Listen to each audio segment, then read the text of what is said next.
Hello, everyone, and welcome to City Architecture Forum. I'm Keith Priest, and I'm standing in for Andrew Reynolds, who can't make it tonight. And I have the pleasure of chairing Revealing the City, which is going to be the gestation and the implications of the thermal comfort initiative, a groundbreaking exercise which the City of London launched last December. And the implications of this, I think, for all of us are enormous. And we're lucky enough to have with us this evening Gwen Richards, who, for those of you in London, will need no introduction. He's the Planning and Development Director of the City of London and was very, very much involved in this, and Ozkan from RWDI, who's the Vice President of Eurasia for RWDI, and together they were involved in the ideas that led up to the initiative coming into place, and they're going to tell us a little bit about that and what lies behind it, and the implications worldwide for this, as I said at the beginning, groundbreaking initiative. In fact, I think it's the first city to introduce these sorts of measures.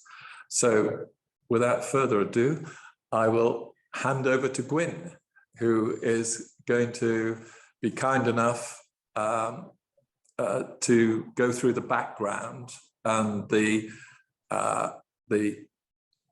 origin story of this exercise and its implications. So Gwen Richards, the Planning and Development Director for the City of London. Gwyn, over to you.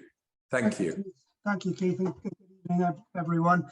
I'm going to start this talk just explaining the journey that we've been on, because we didn't just come up with thermal comfort in an eureka moment. We worked over a number of years with ENDA to really nail down and understand the microclimatic, quite challenging actually in some instances, microclimatic conditions that we have in the city, partly due to the concentration of tall buildings in the city cluster. So I'll share with you some of that journey that we've been on to gain a more holistic understanding and develop a more rounded holistic toolkit for planners to assess proposals and to understand the context in which they're working within. So why is microclimate important? Because we're, especially in the last year and a half, we've understood the importance of the external spaces of the city, the public realm. We were enhancing that understanding of the importance of this before COVID hit. But clearly, with the works that we've undertaken as a city to expand the public realm and to make it a more pedestrian and cyclist priority city, underpinned by our transport strategy, really needed to understand what the quality and the microclimatic qualities of the public realm that we have in the city were or are, as a basic understanding to understand how we assess proposals and their impact on this public realm. And of course, the importance of the microclimate and sun and wind on the townscape is a critical part of both the London plan and our replacement local plan here in the City of London. So it's increasingly important because the city, as is always been the case, continues to develop, and the cluster in particular. This is a CGI taken, it's one of the most recent CGIs that we commissioned, and you can see Keith's building to the left of 20 Fenchurch Street, one of our most recent consent. So this is the cluster as it continues to consolidate and develop. And this is a view looking, so you can looking northeastward, so you can see this concentration of built form, these towers in close proximity to each other, really do have a pretty substantial impact on the microclimatic conditions at street level and at higher level. We were very keen to gain an understanding of primarily, firstly, wind and what the impact and the complex interplay of these structures and future structures would mean for the microclimatic conditions of the city. And this is just a screenshot, don't take this literally, but we've also been doing some capacity modelling work to understand the capacity for future consolidation of the cluster And part of this work, which we did with ENDA and RWDI, was understanding what kind of massing scenarios would repair kind of wind conditions which are concerned, and also create wind conditions which were beneficial to the city, especially in terms of air pollution. So this is looking up is obviously a convoluted view, but this shows the kind of the theatre of these interplay of these tall buildings, and understanding the relationship with the tall buildings on a macro level and on a micro level was critical to the wind conditions in the city, and also to daylight sunlight. And that's the kind of journey of discovery that we were on, which led us to thermal comfort. So wind has been always a fairly contentious issue politically in the city and in the media, and most of it was focused around the impact of wind around the 20 Fenchurch Street Tower. And we really wanted a reality check, as exactly knowing what kind of wind conditions we're dealing with. We are an island facing the Atlantic, with a Gulf Stream, with a jet stream, and as we are experiencing at the moment, having kind of low fronts and wind is quite a typical issue in this part of the world. And historically in the city, wind has been omnipresent. I mean, here these 18th century prints on St. Paul's Churchyard and Cheapside, showing how wind has always been part of the culture and the history of the city. So it's not a new phenomenon brought solely about by tall buildings. The tall buildings, clearly, as you're changing the topography of the landscape, have a very significant impact on wind in and around and to a wider area. So the journey we've been on, the first thing that we wanted to do was to understand on a macro level the impact of wind conditions of the cluster of tall buildings. So this is from RWDI's offices in Milton Keynes. This is the cluster as it was at that point in time. You might be able to see the anemometers, the sensors in the ground. And this was really key to us to understand the macro level wind conditions, but also kind of micro level wind conditions, those kind of gusting, unforeseen and very rapid wind issues to really catch the headlines. This is a kind of screenshot of the results of that. You can see the prevalence of yellow sensors, which indicate enhanced wind conditions on the western end of the cluster, and the more tranquil wind conditions on the eastern end. And this is, I think, ENDA coined the phrase the huddle penguin effect, where the tall buildings on the western end take the brunt of the wind, whereas the penguins towards the east, they have a much more tranquil relationship.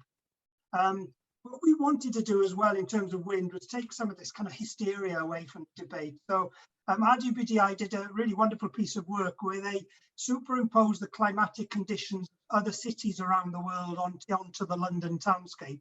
And to the north, you can see London and the wind conditions there. We put the New York climate into the London model, and we've got some fairly disturbing wind conditions. Wellington was almost X-rated in relation to this. So we don't compare unfavorably with other kind of cities around the world in terms of wind conditions. Similarly, we use CFD analysis to understand those kind of micro level changes of wind. Obviously, the brighter the colors, the more enhanced wind conditions. And we combine the two to get that holistic understanding of the wind conditions in the cluster. Looking into the cluster, you can start seeing those kind of micro level wind changes from a certain wind direction, where the green suddenly goes to blue or vice versa. Those are the area of concern that we really needed to understand a bit more about, where that wind condition coming the other wind direction, what we could do to mitigate those. And working with really an exemplar of collaborative working across the industry, managed by the Wind Microengineering Society, led by ENDA. We really had a very collaborative process with all of these key parties involved in wind engineering. And there was a consensus, a very healthy debate, and we delivered the wind microclimatic guidelines. I can't remember the date now, it must have been back in 2016 or 18. There was an award-winning work, which the first in the UK, one of the first globally, to really raise the benchmark of wind modelling using CFD and refine the understanding of how we managed wind in the planning process. It started a train of thought with ENDA and so on. And one of the things that the research works that we did was to understand the relationship between the enhanced wind conditions around the cluster and air particulate pollutions. So the image on your right is a historical, this is about 10 years old, historical image of the pollutant levels along Bishopsgate and in and around the cluster. This didn't budget in some of the wind, some of the new tall buildings. We really wanted to understand what the wind meant for a particular pollutants, because there is a good story about wind. And this is a screenshot. Had we been virtual, I would probably try to do a video of this, but here is a very simplistic terms. It's an air pollutant source being released, being an engine of a car around Bank Junction, and understanding three-dimensionally what that meant for particular air pollution in around the cluster with the wind conditions. It's a very positive story because probably not so surprising, the concentration of pollutants is dispersed, is diluted, and then in the lee of the cluster, it pulls down fresh air, which has a cleansing effect on the areas to the east of the cluster. So wind can be very positive. And again, continuing on this journey, checking my time, but continuing on this journey, we wanted to understand how we can merge this understanding of the microclimatic to come up with a really robust and holistic planning tool, first in the world, to really grade and have a baseline for the microclimatic assessments, new developments and so on. So this is where thermal comfort came into things. So this is a wind map of the city, is a CFD map. The brighter the colours, the orange and the red, shows where there are challenging wind conditions.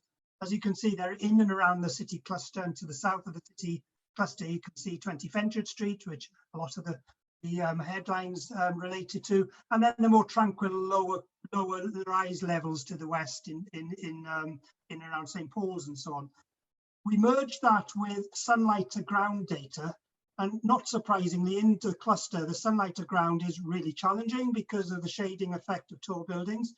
And this provided a very different picture from the previous picture, where there was a combination of shading, sunlight, and you can see the sunlight hitting ground to the south of St. Paul's is really one of the best in the cities. And we wanted to understand how we could merge these data sets to come up with a much more holistic. Enda will go into more detail on the technical side of it, because it does involve climate data and temperature. But as a simple planner, I'll explain in broad brush terms what this meant. So the very earliest merging of this data came up with this very simplistic, and don't take this one literally, but it showed the real feel. The real feel is what I would describe as, if you're walking out, if you're looking at the weather forecast and it's 10 degrees sunny, but if the wind is from the north and it's a very strong 30-mile-per-hour wind, you won't feel 10 degrees. You'll probably feel more like 2 degrees or even sub-zero. So merging these data gives you what the human being would actually feel like in these areas when you merge the sunlight data, sunlight to ground data, and the wind data. So as you can see, this is in general term, the green areas are challenging thermal comfort qualities, whereas on a spring day, you would go to these red areas. And again, another representation of that. This is spring. This is about this time of year. If you'd have walked out to the city today, as I did, in the middle of the day, and you had a coffee and you wanted to know where you would sit, you would gravitate to these red areas and move away from the cluster, which was a challenging because of the shading, because of the wind issues. So you can see that that is a very valuable tool for us as planners to understand what we're dealing with. And again, in winter, you're more likely to gravitate towards these red areas and move away from the really challenging thermal comfort qualities around the cluster. And in summer, it's the opposite. The red is places where you would head in summer, because this is on a hot summer's day, is the area where it's in shade and you have a breeze and a wind generated by the tall buildings. So in summer, it's a very different story. And I'll come on to heat stress areas in a minute, but you can see that it is a double-edged sword. So the thermal comfort in the summer is better in the cluster, and it's worse in those kind of more open area, which is more subject to sunshine. And winter cold stress areas, this is the area in a few months' time where you would want to head to the white areas of the city. Again, another representation of that. The ground floor plane in the city cluster is going to be a very challenging area to be very comfortable for a long duration through the winter months, because of shading and because of the wind conditions. And the work that we've done as planners, understand how planning can improve those kind of heat stress areas. So this is an example. We're in discussions with a number of architects at the moment on schemes to understand how we can capture winter sunshine. It's critical to say winter sunshine, and magnify that down to street level. And this isn't a new invention in the city. We used to have diagonal wind panels on the medieval lanes and so on in Edwardian times. So in the top right-hand corner, you can see Teardrop Park in New York with these heliostats shining winter sunshine into this park, which is cloaked in shadow. And there's a great picture of people sitting in these beams where you get that winter sunshine. And also the work that we did, this is 50 Fenchurch Street with the thermal comfort mapping. Again, good, really excellent scheme by Eric Parry and the Clothworkers, New Public Square. Very challenging areas in and around this for thermal comfort, mainly because of shading in the north face and wind.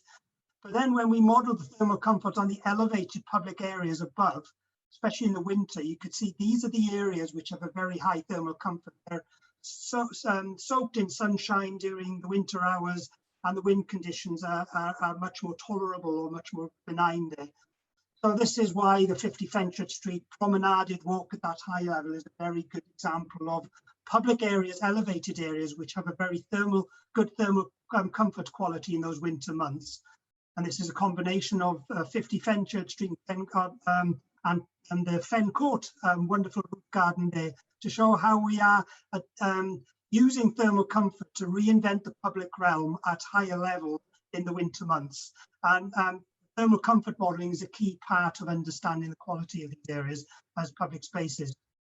And again, I have to use this because Keith's on the call, but this is 55 Gracechurch Street, an excellent scheme that we granted this year with this elevated tree walk facing west and south as part of that development. Very good thermal comfort qualities. Whereas if you went down to street level in winter, you probably have a much more disappointing thermal comfort. So it's embedded now in the way that we negotiate planning schemes. Again, it is an example of Fen Court on a winter's evening with very good, and obviously the sun has set at that point, but very good thermal comfort. And I'm going to finish on the other side of the story before I pass on to Enda. One of the key concerns of the city is the climate change and climate strategy. And we're really keen to understand where the heat stress areas with urban heat island impact and so on affect. We are going to increasingly get hot summers. There are certain areas of the city which are going to be very vulnerable to hot summers. You can see them here on a hot day last year in June, to the south of St. Paul's Churchyard on a hot July day. That's going to be a very challenging place. Whereas in the cluster, as you can see, the heat stress area is much reduced and it's much cooler. And I'm moving on now to June 2080, and the future scenario for projections, unfortunately, are going to be correct. You can see really challenging areas of the city for heat stress. And we're now thinking about what we can do to planners, as planners now, to try to address these kind of future projections in the future.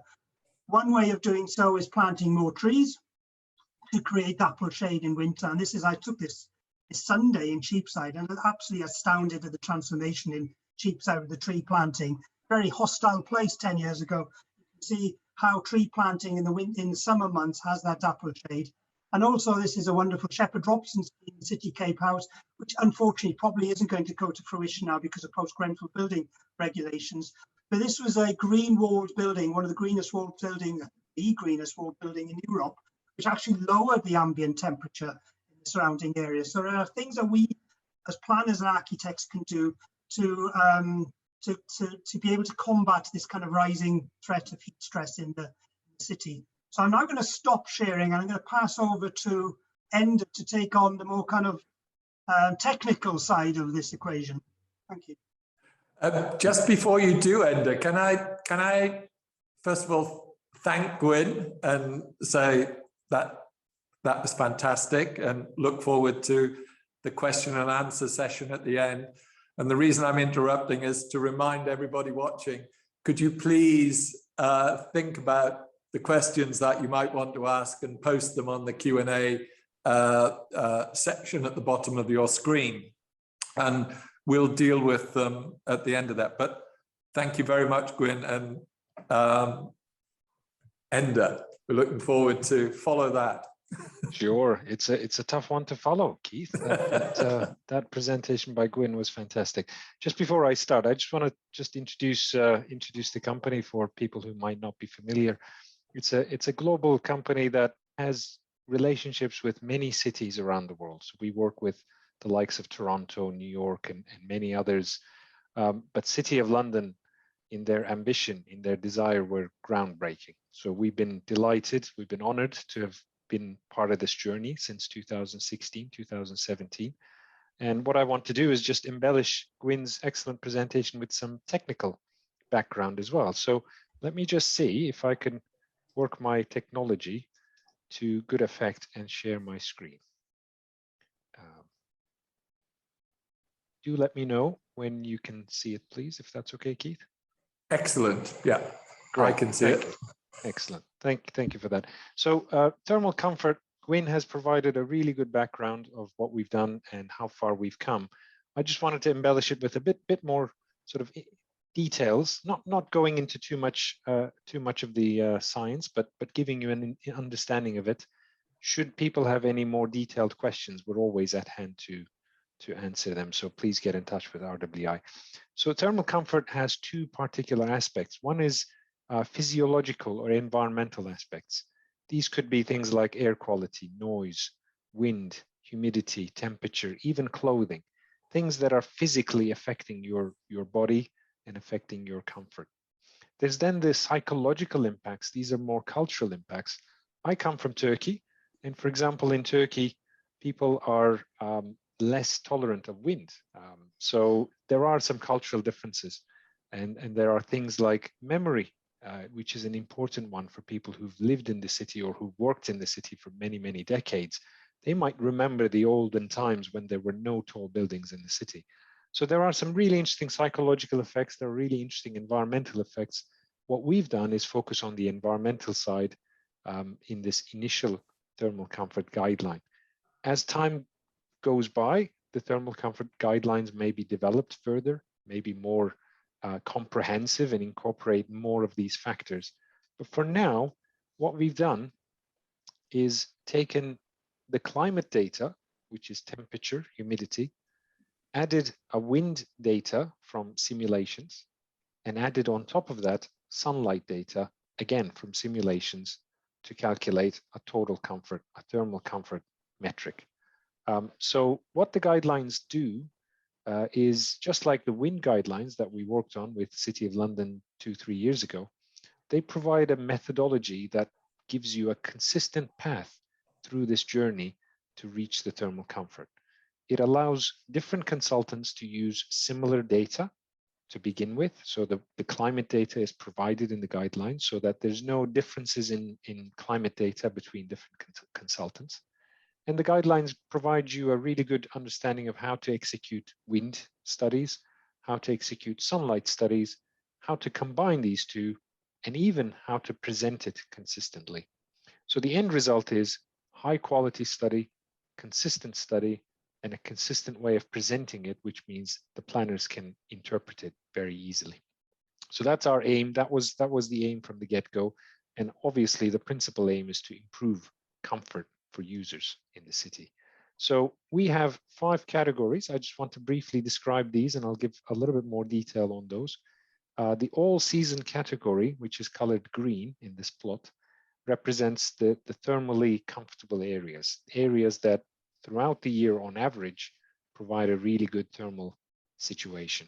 So some examples are actually the City of London's home, the Guildhall. They must have known how to create really sheltered, comfortable spaces back in the days when the buildings were built. But you can see that the courtyard is very sunny. It's also quite sheltered, quite calm, and the conditions around Guildhall are fabulous. As you go through the categories, you've got the purple one, which is seasonal. That's an area that's quite comfortable on the warmer seasons of the year. And most of the City of London's general streetscape is purple, including a lot of the areas around St. Paul. But as you get a little bit more wind or a little bit more shade, you start venturing into this sort of cyan-colored short-term category. We called it short-term because you can still sit out there, you can still have a comfortable outdoor experience, but not throughout the year. It's likely to happen on shorter durations in warmer months. So one interesting area that I just want to point out that people may not have expected is around St. Paul's, you do get a little bit of wind. Because St. Paul's is quite a bit taller than other buildings, it does deflect a little bit of wind down to the streetscape. Fortunately, most of that is on the road where the traffic pollution is dispersed by the wind.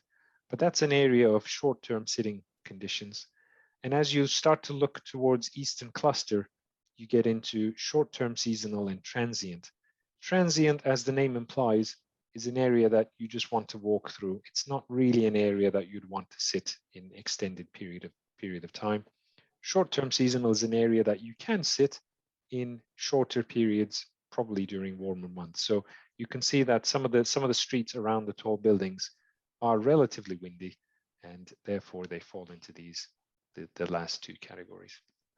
Just going a little bit further as to what they mean, we've picked the colors carefully so that people who are colorblind would not have a big problem seeing them. This provides, I won't go through in detail, this provides an idea of how we've come up with these factors. This was in discussion with city planners. It was in discussion with people who live in the city or who work in the city. So it was pseudo-academic. Obviously, we had to be practical with our approach. We also needed to create a methodology that many consultants could adapt. We didn't want to create a methodology that was so scientific, so academically difficult that only one or two companies could pull it off. So it's a methodology based on something called UTCI, Urban Thermal Comfort Index. It's a well-known parameter, and it's a parameter that a lot of companies are familiar with or should be familiar with. In fact, although RWDI developed the initial draft and initial approach, we wanted to go out to the industry and get a wider perspective from the experts across many different companies. So the companies that you see listed in this slide here, we're grateful to all of them. They've provided really good input. We sat down with them on several occasions to get their thoughts and edited the document based on their input. So they are listed in there as well, and they have their teams to provide that service should it be necessary. Why do we do this? What's the key areas that we look at when we look at them? Thermal comfort, things like pocket parks, public spaces are really important. Especially with the pandemic, we've realized how important it is to have an outdoor experience for our wellness. So things like cafes, bar, restaurants obviously depend on sometimes outdoor sitting for their financial performance. The City of London, as Gwyn highlighted, is creating a new elevated level public space all around the city, which is remarkable. And that area, it needs to have good thermal comfort. Play areas for kids, play areas around schools, pop-up street markets, which are becoming much more common, event performance spaces, public art spaces, and the list goes on. Even things like vehicular and service entrances, we want to make sure that they are not the areas that are the only good spots for thermal comfort. So we're looking at all of these key areas. I just want to show you some couple of example studies. There are many more. Some of them, they're not quite on the public domain and we can't share them, but these ones that I'd like to share with you. This is a fantastic scheme on Fetter Lane, 100 Fetter Lane, a medium-rise building, not a super tall building, but still, it was one of the first examples of thermal comfort study. What we do typically is we look at the baseline conditions. It's always good to see what's changing between baseline and proposed. So this shows you the baseline situation around 100 Fetter Lane. Generally quite comfortable. The larger streets have slightly more wind, and some of the corners of the street can have some accelerations. When you put the proposed building in there, inevitably these buildings do deflect the wind. They do create some shading. It's impossible to expect these buildings to be invisible to environmental parameters. They will change the environment around them to some extent. So as you can see here, for example, 100 Fetter Lane slightly makes things worse on this street, but it improves it in other areas to some extent. So there is, on balance, there's a minimal impact considering how large this scheme is. And what the planners can do from information like this is they can protect existing public spaces that may be vital for the city, or they can assess the conditions on a new public space that's created. So in this case, 100 Fetter Lane has rooftop terraces. The planners, the developer, the architects can look at plots like this and determine where they should position some of the seating areas or cafes or restaurants. So again, in this scenario, you can see the slightly less comfortable parts. You can even dive a little deeper and find out if it's due to wind or sunlight or other aspects. And then you can situate your uses based on thermal comfort, should that be possible.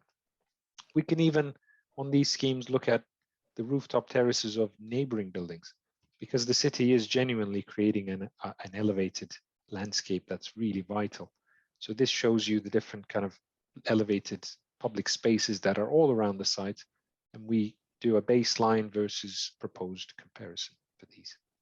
So another example, a really tall building example this time, and a project that we really enjoyed working on. The whole design team on this was very collaborative and very thoughtful to the needs of the users and to the needs of public realm. So this is 2 Finsbury Avenue, 2 to 3 Finsbury Avenue. The players, the key stakeholders on this are shown here. British Land were the leaders. They have a clear direction that they give to their teams on public realm amenity. So it was really important for them. The architecture, 3XN, and the computational studies were done by Ramboll. So some of the slides that I'll show you are actually from Ramboll. In that case, Trium and DP9 on the planning side. It was a fantastic project for us to work on. So again, baseline versus proposed. And again, I would like to remind everybody that this is a very tall building next to another tall building. So it's impossible to expect these buildings to have no impact. What we're looking for is where the impact, where the changes occur, why the changes occur, and what they mean for the user. So in this case, 2 to 3 Finsbury Avenue is right here. And what you can see is behind the building to the north. When I say behind, I keep thinking about the prevailing winds coming from southwest. But behind the building to the north, you can see an increase, an improvement of thermal comfort. So we're creating conditions that are more suitable for seating, purple being the seasonal seating condition. But in other parts, you can see that the building is creating an adverse impact. So especially due to wind, the southerly winds hitting the building, there is an increase of wind and therefore a slight deterioration of comfort on the streets to the west. On balance, these are streets that are again affected by traffic sometimes, or streets there that are not necessarily for seating. So those are the different decisions that architects, designers, planners can all make together. What is the impact of the scheme on its surroundings? Is that impact neutral? Is that impact beneficial? Can we arrange the uses according to some of these thermal comfort conditions? And you can see that a building like this can have an effect further away from it as well. So along this street here, you can see a marked improvement as well. So those are things that even in a wider context can be taken into account and made use of. That's all I had, Keith, for today. It's a short technical side from me, but we'll be very happy to answer any questions that the audience might have later on. So well, thank you very, very much, Enda. Wouldn't have expected anything less. That remarkable. I have one question while people are getting their questions in, and I'm interested as to which data you are working with. Is it the Copernicus data? Where are you getting the data on the street level conditions before and after? Because I don't see lots of people out there with experimental equipment measuring this. No. It's all computational. It is. So we start off with looking at long-term weather data from different airports, different sources. That includes wind speed, sunlight, cloud cover, etc., temperature, humidity, and we create basically a sample year that has for every hour the sunlight conditions, the cloud conditions, the wind conditions, etc. The wind simulation is done on the computer. The solar simulation is done on the computer. They all get mashed together statistically. There's a lot of heavy mathematics behind all this, but it's something that actually a lot of people in our industry are already aware of. We work on a lot of projects in Middle East, for example, where thermal comfort is essential. The effect of sun or colder climates. We're a Canadian company originally, so our projects in Canada and North America are affected by wind chill and coldness factors. So that sort of methodology is fairly well known, but the data comes partly from anemometers in airports, partly from computer simulations. While I was at college, I was going to go and study halfway through at McGill, take a year out and work on hostile environments, people living in the Arctic and things like that. Interesting. One of the problems that they had at the time was they couldn't, long time ago, they couldn't get the data. The data just didn't exist for them to be able to take this any further. Yes. Gwyn, I think we've got a question which I think should be aimed at you.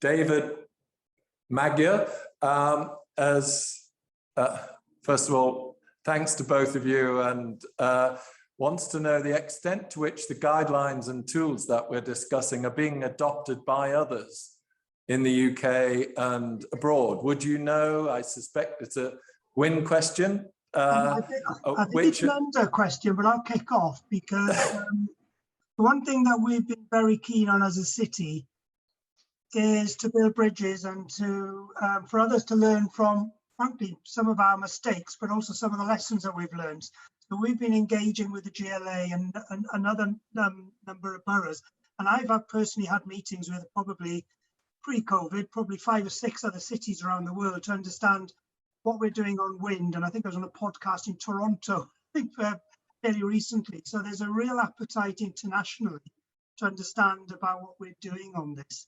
But I think Enda would probably be best to explain from his own professional experience the impact of this globally. Sure. Yeah, I'll start. I think the questioner was really after to the extent to which it's being inserted into the development, design, review process and planning in the physical sense process. Oh, well, I can probably answer that then, because it's absolutely a critical part of our toolkit. Scheme. If there is the first thing that we would say to any architect, don't come up with a design until you put the optimum wind and sunlight situation into the computer. And that's what we've got to play with. We are frankly quite fed up of seeing a scheme coming in, then they put in a wind model and we have to do all this retrofitting of wind skirts and all kinds of things. That's the key component of the wind guidelines, and it also should be a key component of the thermal comfort is once we understand the microclimatic conditions, then you've got the green light to design a building, and it should be in that order. So it's absolutely critical in our negotiations of, and now I can probably name 2 towers which have delayed design development by months because they didn't do that, and they found the problem too. So it's absolutely embedded in how we negotiate development schemes, bulk massing, materiality, and so on. But I think it would be good to hear from Enda because he has got that international perspective as well. Thanks, Gwyn. Yeah, just starting from the UK, Keith, other boroughs are really interested in this. We see references to City of London guidelines pop up in Tower Hamlets, in Croydon, even as far as Nottingham and Southampton, some of the other cities. But one of the cities that have taken a more proactive approach is Leeds. So they've taken on from City of London, taken a lot of the work that City of London has done, but adapted it to their own city. So now Leeds has a similar guideline for wind, not thermal comfort, but for wind, which mimics to a large extent the City of London approach, but customizes the climate data, customizes the background data to make it appropriate for Leeds. We are working on publishing some documents that allow any borough in the UK to be able to adapt the City of London guidelines to their borough should they want to. It's actually quite easy to do that. A lot of the sections of the guidelines are written in terms of generic methodology and approach and presentation. The things that are specific are data. The climate data is specific to the city, and also the building heights and what kind of studies to do at what heights is very specific to the city. But a lot of elements can be taken and relatively easily adapted to other boroughs, other cities, and I think Gwyn would encourage that. I think the city would encourage that. Going beyond that, the guidelines have inspired several cities in North America in particular to take an active role, and we're looking at three major cities that are now actually embarking on their own thermal comfort guidelines and wind guidelines. So you're going to start to see different cities take the baton, do their own thing, do things that are customized for their planning system. But the inspiration is definitely coming from City of London. I just mention just on that as well, I think it's really important to point out that we are all on a learning curve. And I was disappointed in the lack of engagement by some consultants early on, where they decided, well, we're not going to get involved.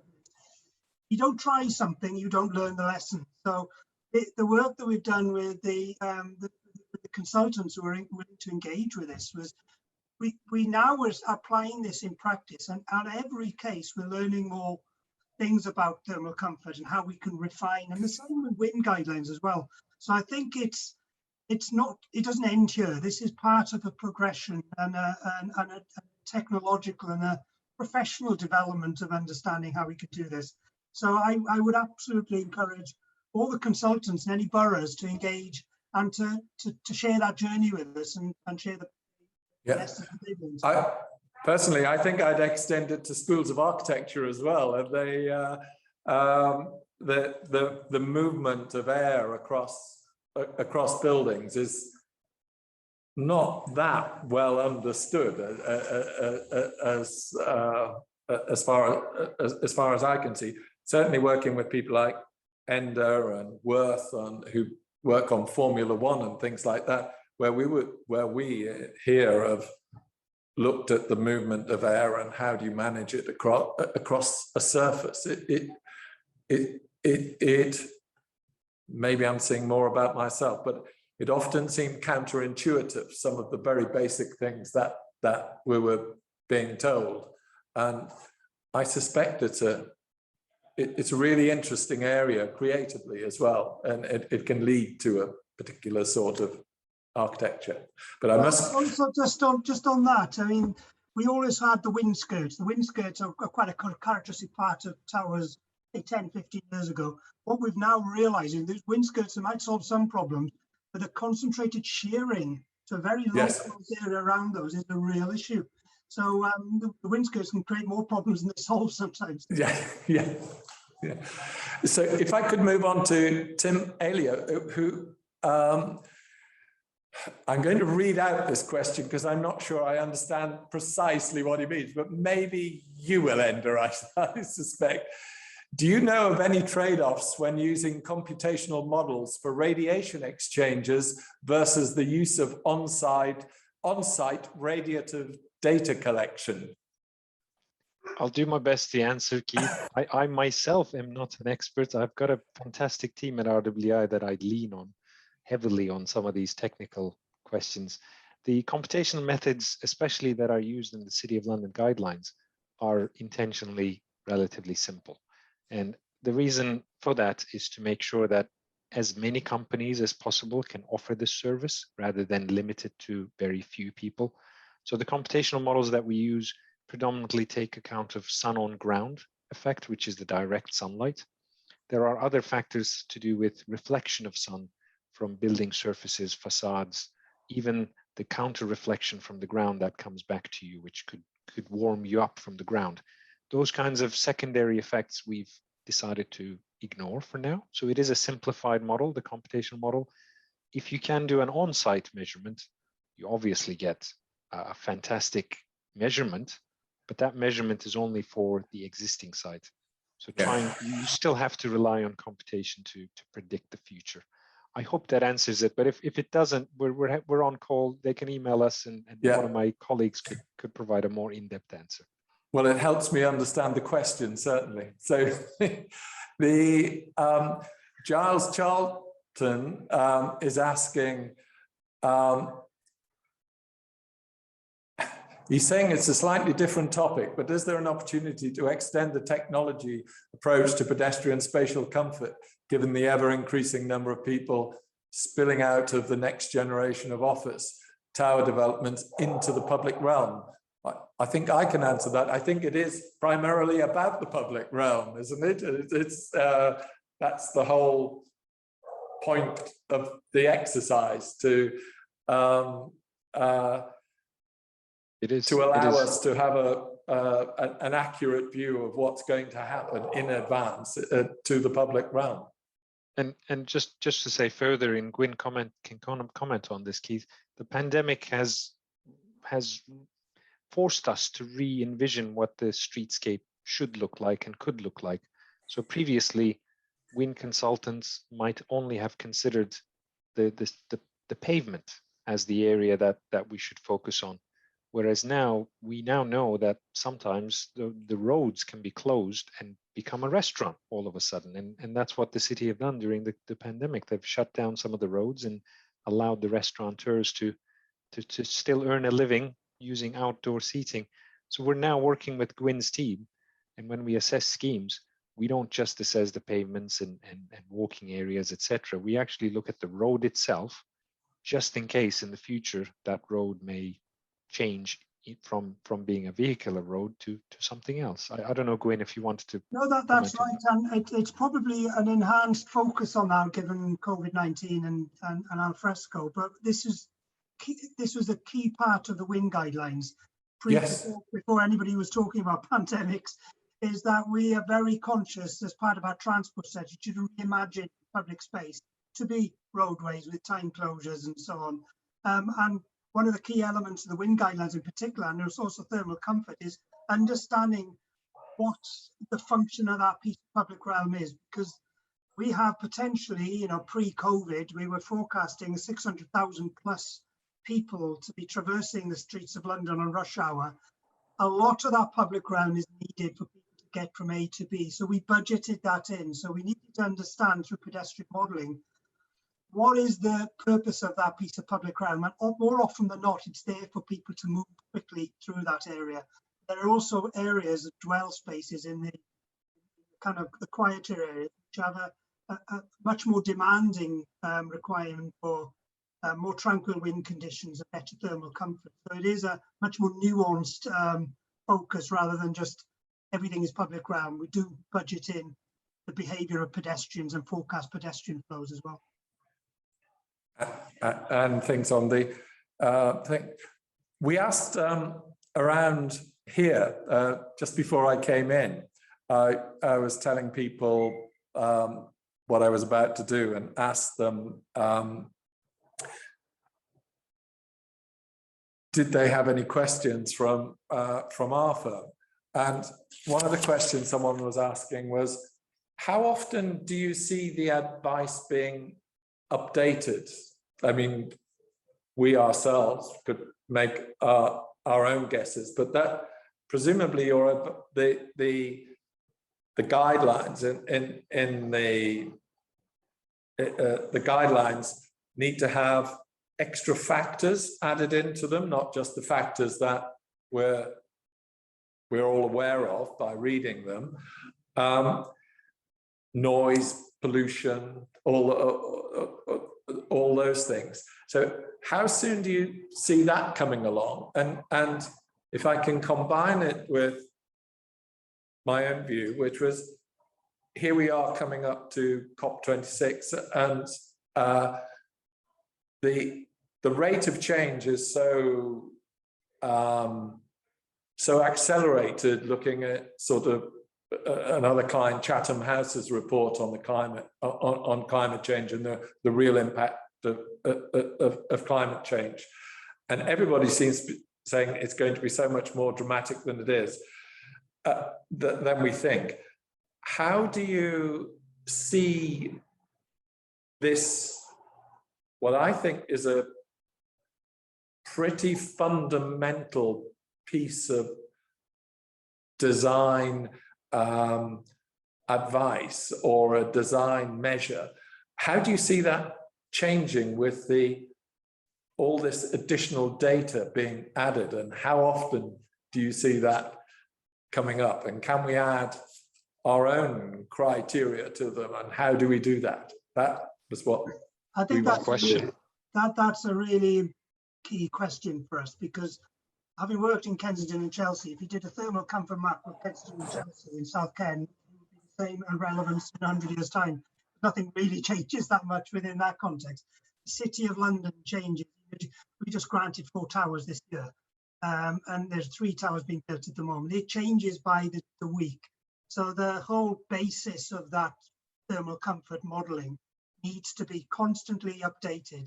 At the moment, we're suggesting that once a year we can update it, because it becomes too onerous other than that. So we will need to update the baseline model, no doubt about that. The amount of information we're getting in on every EIA at the moment is a richer level of detail which we can use to update the model. But I think critically, we know the wind guidelines that we published. We were working with ENDA now in the industry to update those, because we've learned so many lessons to understand the degree of change between the categories, because it might be a big shift change on the map, but it might be just a 2% change in reality. So there's the whole changing methodology and the professional understanding of what we're dealing with, which I think ENDA's best placed to answer. But for me as a planner in a fast moving part of the world, we absolutely understand that baseline conditions changes virtually by the week, and we need to be able to update that. I would hazard a guess and suggest that we're almost at the point now to have to update thermal comfort guidelines at this point in time. But I think there's technical questions here which end up probably best. Thanks, Gwyn. It's a very good question, Keith. Don't tell your people to ask more questions, please. We'd like to have easier questions today. No, it's a fantastic question. I am really lucky to be working alongside a team that includes acousticians, includes air quality experts, includes daylight experts, wind experts, etc. So I'm quite in a fortunate position to be able to kind of touch all of these experts, and they kind of provide input to me. Our vision, long term, is to be able to combine all of these factors holistically, and maybe create a chapter called outdoor comfort in planning documents, rather than dissecting these into wind, sunlight, etc. separately. That I just wanted to plug that in. That I think would be, for me, a fantastic thing. It might incorporate climate change in it as well, and furthermore, it might even look at the intersection between inside of a building and outside of a building, because one of the things that's being talked about is indoor quality of life, indoor wellness, as well as outdoor wellness. Things like sustainability, embodied carbon, all of those things, you could start to kind of look at them holistically. And that's the challenging role that Gwyn and his team has. They have to look at all these things in combination. So coming back to the ground a little bit, that was me at 10,000 feet level. Every couple of years, I would suggest that these guidelines need to be modified as the technology improves. Even the computational technology that's underpinning these guidelines, the guideline has to keep up.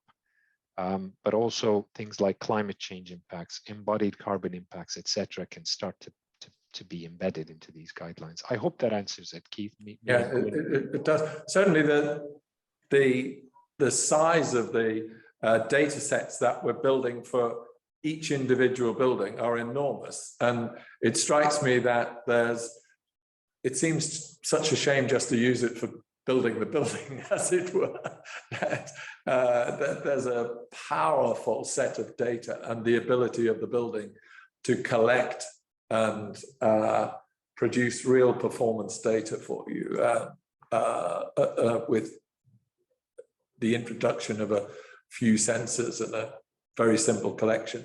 I think the final question, someone wants to know, and I think hopefully you can answer it quickly, and which are the programs and programming languages used in relation to the simulation? Presumably thousands. Oh yeah, there's quite a few different programs that are out there. We use for wind simulations a free package, an open source package called OpenFoam, but we have put in a lot of work in calibrating our kind of wind simulations based on full-scale measurements, wind tunnel data, etc. Solar sunlight studies, again, dozens and dozens of different computer programs are out there.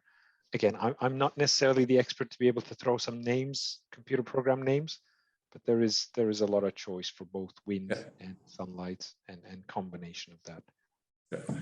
Well, I think all that remains for me is to thank you both very, very much. It must be amazing to work on something that's a world first, and to have it in place, and to have people designing to these criteria as an absolute direct result of what you put together.